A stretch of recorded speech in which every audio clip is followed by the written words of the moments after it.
Selamat malam Bapak, Ibu, serta saudara sekalian yang berbahagia. Berjumpa kembali dengan saya, Dr. Andri, spesialis kedokteran jiwa dari Klinik Psikosomatik Rumah Sakit Omni Alam Sutra Tangerang.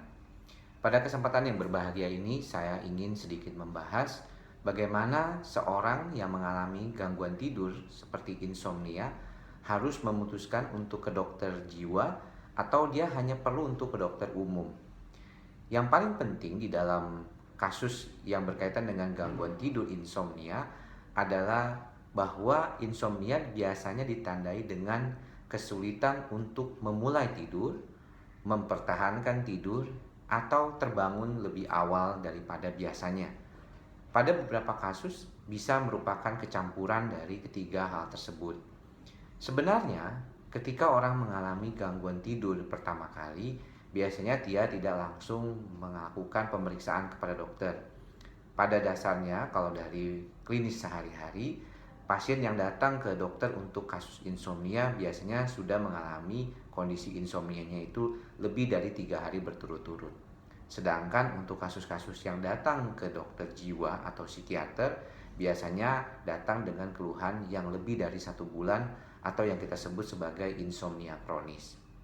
Sebenarnya tata cara penata laksanaan insomnia diawali dengan saran untuk melakukan yang kita sebut sebagai kesehatan tidur atau sleep hygiene, yaitu misalnya orang tersebut harus mematuhi beberapa peraturan seperti berikut. Misalnya satu, dia harus tidur di tempat yang sama, di jam yang sama, dan diusahakan untuk bangun di jam yang sama pula.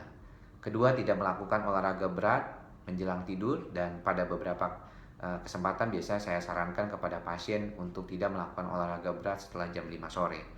Tidak minum dan kopi pada orang-orang yang terutama sensitif sekali terhadap kopi atau kafein di atas jam 5 sore. Kemudian juga tidak memegang HP atau alat-alat yang sifatnya bisa mengeluarkan blue light atau cahaya biru.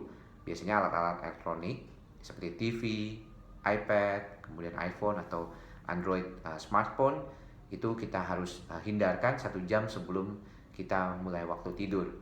Juga biasanya kita meminta kepada pasien untuk mendapatkan suatu suasana yang nyaman, yang sesuai dengan kondisi dia supaya lebih enak untuk tidurnya. Nah, jika kondisi sleep hygiene ini tidak terpenuhi, maka biasanya dokter akan memikirkan untuk memberikan obat insomnia kepada pasien. Dalam prakteknya, keseharian saya melihat bahwa pasien-pasien yang datang ke dokter jiwa atau ke psikiater biasanya sudah diberikan berbagai macam obat tidur.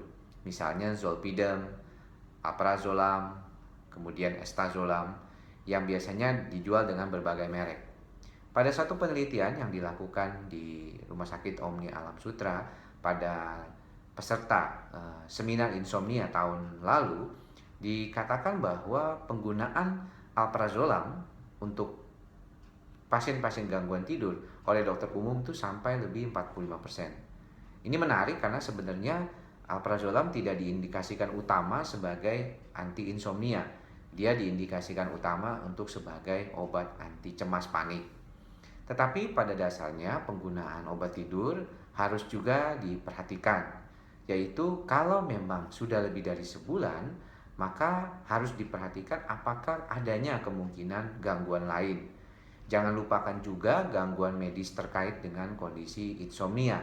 Biasanya terkait dengan kondisi adanya gangguan di paru, ada gangguan endokrin seperti diabetes, ada gangguan nyeri seperti rematik, dan juga ada gangguan yang sifatnya kronis seperti gangguan kejiwaan. Gangguan kejiwaan ini menjadi hal yang penting karena seringkali tidak terdeteksi. Gangguan cemas sendiri kadang-kadang datang pertama kali sebagai gejala insomnia atau kesulitan tidur. Sehingga kalau gejala gangguan cemasnya tidak diperbaiki, maka insomnianya juga akan menjadi sulit untuk diperbaiki. Ada hal yang paling penting sebenarnya berkaitan dengan hal ini adalah ketika seseorang sudah tidak bisa tidur selama lebih dari 1 bulan, ada baiknya saya sarankan untuk segera datang ke psikiater. Karena pengobatannya bukan hanya dengan obat anti insomnia, tetapi juga mungkin harus menggunakan obat-obatan lain seperti obat antidepresan atau mungkin antimania pada kasus-kasus bipolar.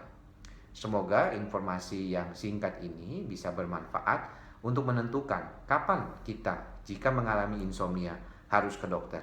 Jika kurang dari 1 bulan, Anda bisa datang ke dokter umum. Jika lebih dari 1 bulan, maka Anda bisa datang ke psikiater.